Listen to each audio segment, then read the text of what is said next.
हमारा है बांग्लादेश, पूरा भी ले लें तो कोई अपराध नहीं होगा। ये बात तो हम लोग मंदिर मस्जिद में कह सकते हैं, कसम खा के कह सकते हैं, हमारा जमीन है।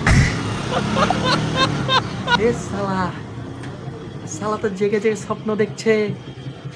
শালা বলছে বাংলাদেশ নাকি তাদের। बाप रे, এই শালা তুই যেহেতু স্বপ্ন দেখেছিস, আরেকটা স্বপ্ন দেখ। তুই চোখটা বন্ধ কর, বন্ধ করে ধর যে আমি তোর পা। ये क्या सुन रहा हूँ मैं? এ তোকে শিক্ষক কেড়ে বানিয়েছে? जाने नहीं। হ্যাঁ, তুই তো শালা ব্যাক বেঞ্চের স্টুডেন্ট হওয়ার যোগ্যতা হারিয়েছিস। गजब बेइज्जती है। আচ্ছা ধর, এই যে চোখটা বন্ধ করে তুই স্বপ্নটা দেখলি যে আমি তোর বাপ, এখন তুই তো বাপের সাথে বেয়াদবি করে ফেলেছিস, তোকে যে কি করবো? যে ধর এটা দেখেছিস, এটা হচ্ছে শঙ্কর স্যারের বেদ। সারা দুবেলা এটার মধ্যে না সরিষার তেল মাখি, সালা এটা দিয়ে মেরে না লাল করে দেবো, একদম তোর বন্ডা আমি বের করে দেবো। শালা হাগার জন্য তো টয়লেট নেই, गजब बेइज्जती है। শালা এমন মার মারবো না আর লাল করে দেবো যে রেল লাইনের পাশেও যেতে পারবি না।